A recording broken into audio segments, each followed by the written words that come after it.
start. Hello, amazing people. Welcome back from last week's episode. This week, we are diving more into the development and personal growth as a person for Mr. Dominic. I hope you stick close to learn about his later development of his life. Come on, let's learn. Okay. Welcome, amazing people from last week. This week, we'll dive more into the personal development, growth, and challenges Mr. Zilebu has faced over the years and how you overcome them. That's why you are here. So welcome back.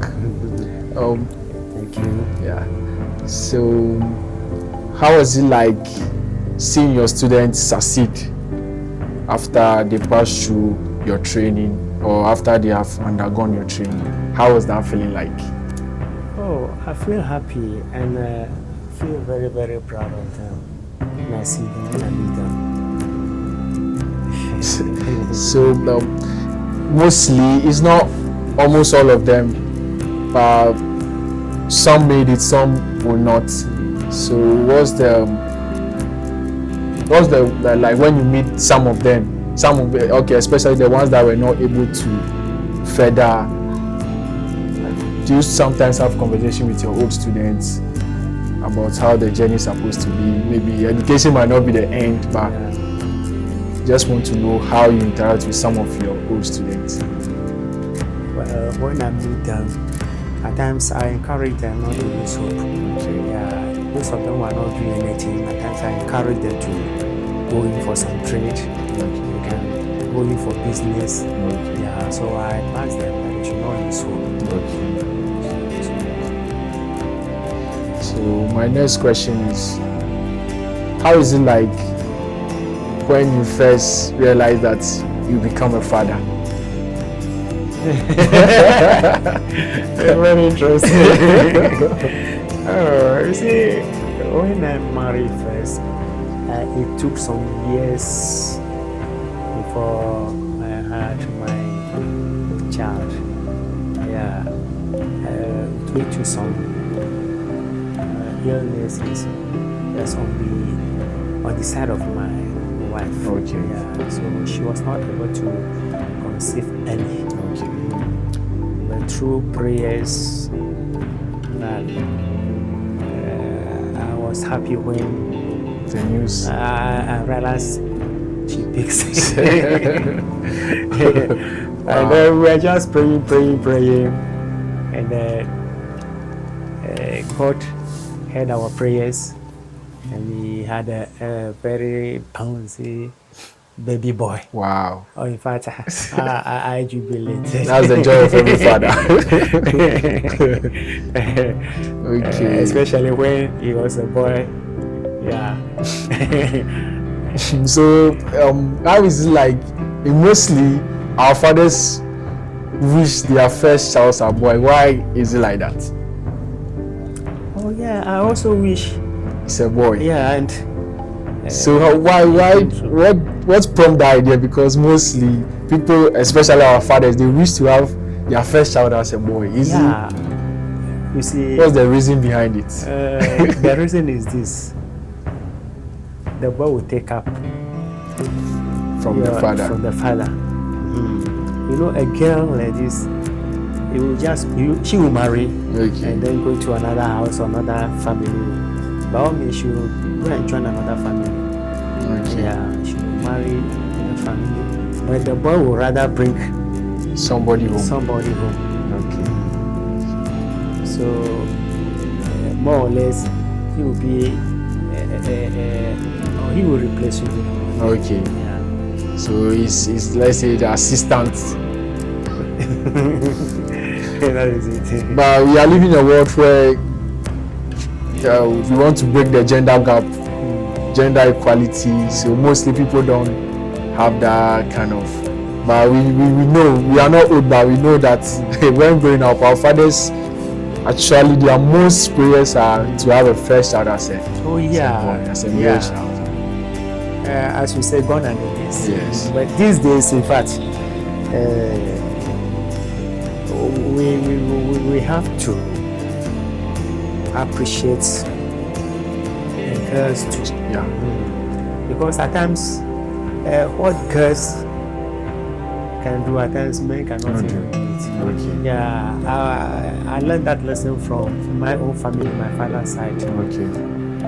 I'm the eldest one, and then the one who followed me. Okay. Yeah, she is a lady. Yeah. Actually, my father didn't take much care of Yeah. the ladies like The guys. Yeah.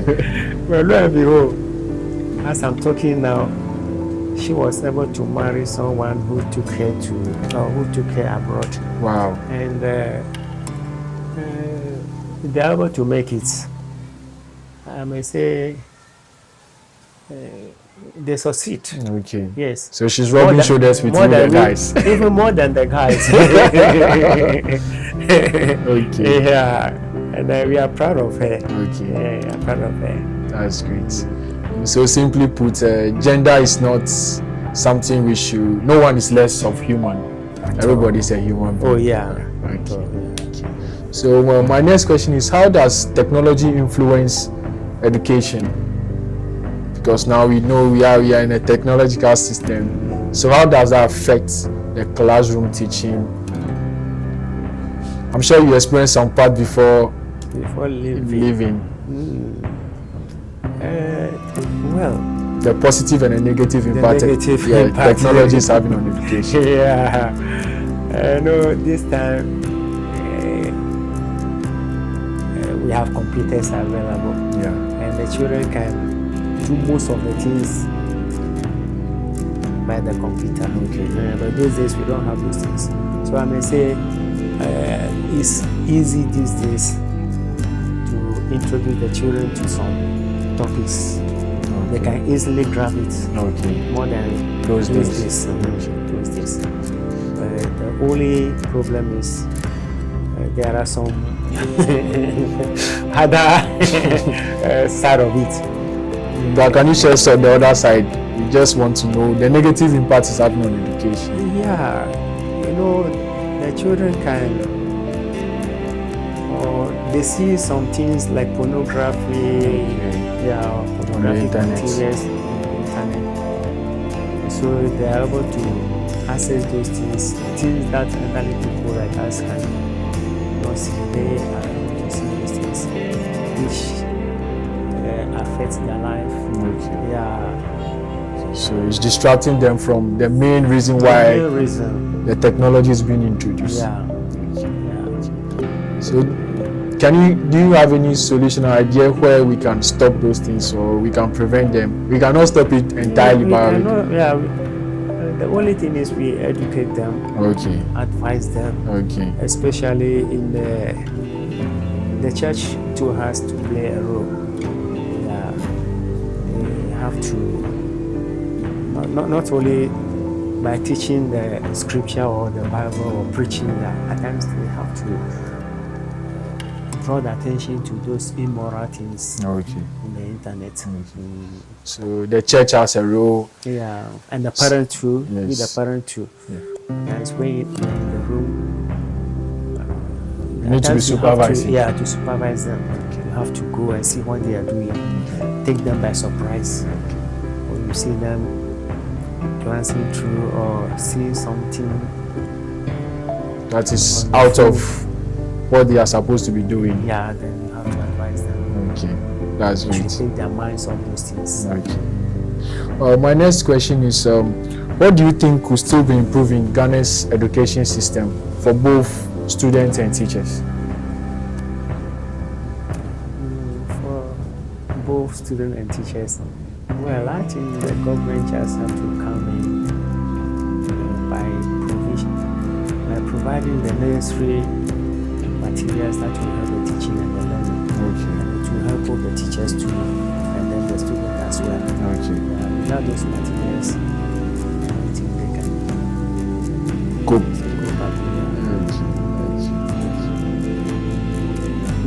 For both students and teachers, well, I think the government just have to come in by providing the necessary materials that will help the teaching and the learning. Okay. And it will help both the teachers too, and then the students as well. Okay. Yeah, without those materials, Cool. it So my next question is, what is your ideology or thoughts on blending culture with education? Because these days, in fact, we are losing our cultural heritage as young ones. What are the ways that we can inculcate education with culture that will preserve it? Because it's like we are losing it, and it's true. We, the young ones, are also seeing it, that we are gradually losing our cultural heritage as Ghanaians, as Africans. How can we inculcate education with culture that we can preserve it?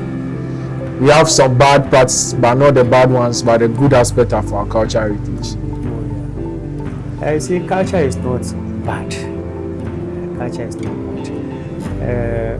But I think the only way to improve it or to inculcate it in the educational system is to make sure they include it in the curriculum. Okay. Yeah, it's just through the curriculum. Okay. Because the teachers go by the curriculum of the education. So if it is not there, there is nothing they can do about it. Okay. Okay. Those who are implementing the what do I say? The laws. The laws, yeah. They have to make sure that they include culture in it. Okay. So my next question is, how should the young teachers, new ones, let's say new graduates, handle, let's say, the challenges in the field of teaching, as in when they just start? Let's say they are just babies, ninos.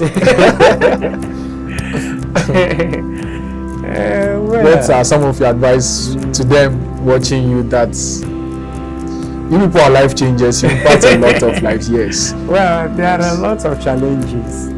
Yeah, at times, being new teachers entering the system like this, they will meet challenges. Yes, and as youth, vibrant youth like this, problem like what do I say? Boy girl matter. Yeah. I think you understand. Yes. Yeah, those immorals. So they shouldn't involve themselves in those things. And then also they should desist from alcoholic, humanizing, yeah, those behaviors that can not take them anywhere. So my next question is, how do you support your staff?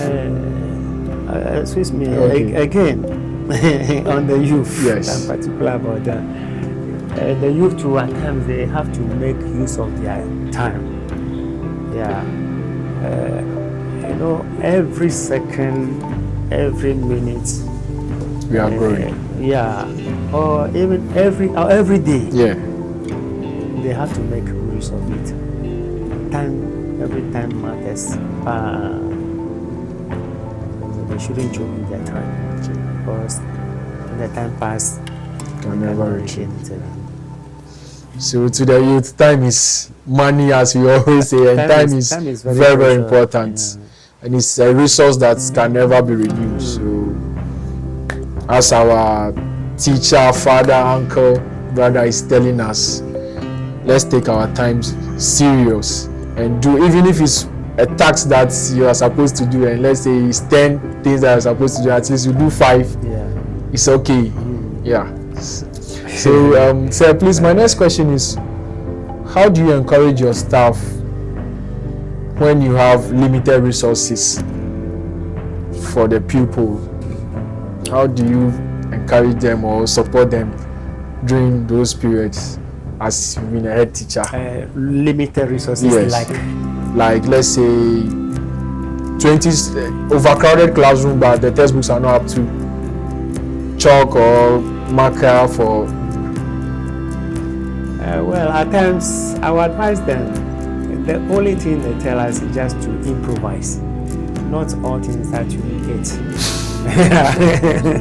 But there are certain things you have to improvise, especially in terms of textbook, and you can even get some of the item or this time of technology. I think you can get some of the things even on the internet. Yeah. Yes, I'm asking, during your time as a head teacher, Okay.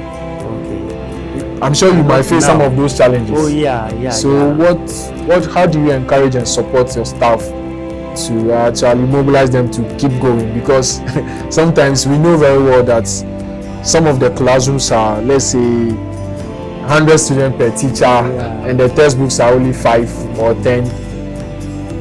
Those kind of situations. Okay. Oh, those days you only have to group them. There is nothing you can do about the number. Okay. Yeah.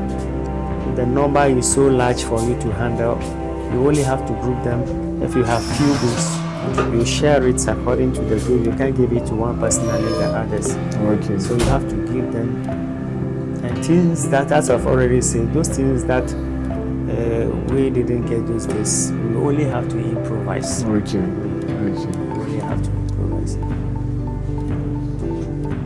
So my next question is, to the young ones watching today, aspiring to become a teacher one day, what is your message to them?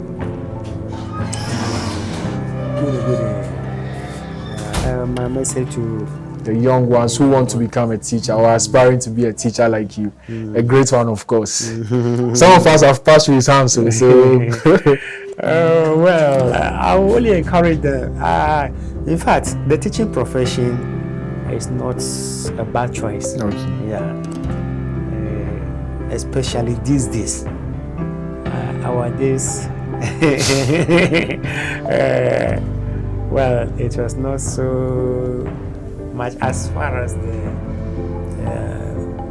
economic side is concerned. Yeah, we're able to manage it.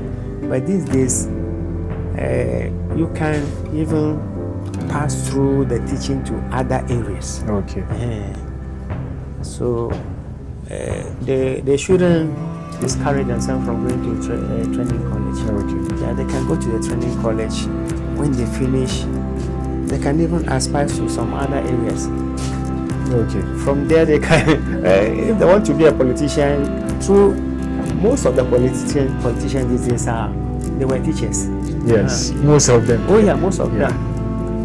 So I even know teachers who are officers in the military, police, and other things. As you said, your mentor, Mr. Yeah. The late ambassador. Yeah. He was once a teacher before. He was a teacher. Okay. So my other question is, this one is life in general. What should we do as young ones when challenges arise on our journey towards our dreams? What should we do? As for the challenges, you can't escape it, you can't avoid it.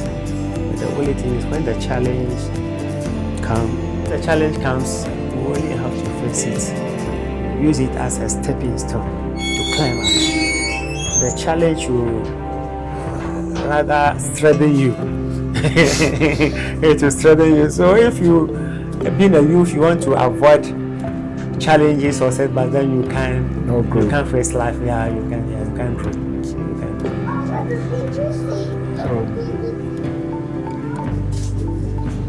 So my last question is, the youth are watching you, the world is watching you.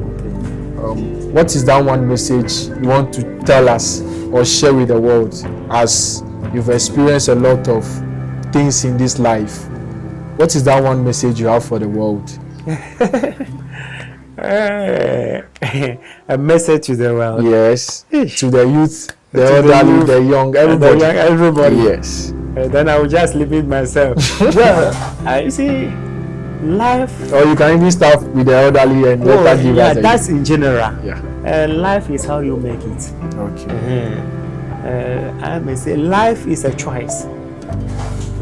It's a choice. There is something in economics, they say scale of preference. Okay. So I would rather just advise the whole world to make the good choice. Okay. And to me, as a Christian, my best choice, according to scale of preference, it will not surprise. Maybe it will surprise you, but it is in Matthew chapter 6, verse 33. Okay. Matthew chapter 6, verse 33. Yeah. So please can you give us a quote from there? Yeah. Okay. You see, we have what? The kingdom. There are a lot of things we need. Okay. We need material things, physical things, spiritual things. I think the spiritual things will rather Be the ultimate. yeah. 33.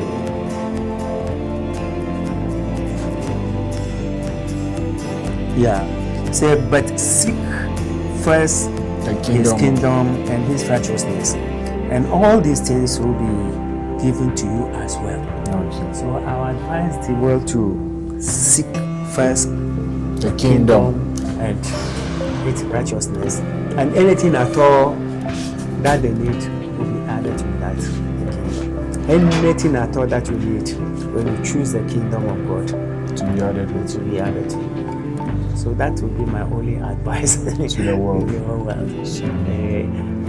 The youth and then the elderly ones inclusive. So, in conclusion, the spiritual aspect of our journey here on earth must be the most important one. Very good. Yeah, so we should not forget God on our journey of life. Yeah. He's the giver of everything. Yeah. So, as we read in the Bible, if you focus on Him, He will give you everything. Everything. So the youth are interested in these material things. Yes, and we are ready in fast things. Quick. That is what this generation is having. So, as our Father is advising us, let's pause, reflect, and think more about what God has given us as His guide on earth, which is the Bible. We should be focused in the spiritual aspect. Thank you so much for honoring our call, Mr. Zilewu. Okay. As I always say, he's my headmaster, so he has imparted me to also take upon this journey to change lives out there. We are glad to have you on our channel, and we are very privileged. The youth out there will testify to your story, and will come back one day with something special. We don't want to tell you what special it is, but we'll come back in appreciation of your time. Okay. We are really privileged to have you. Thank you, sir. Okay. Wow, what a story. A teacher, their life changes. And make sure you watch and kindly drop whatever that you learn into the comment section. I'll be expecting that. Let's keep engaged in the comment section. Love you. Bye-bye.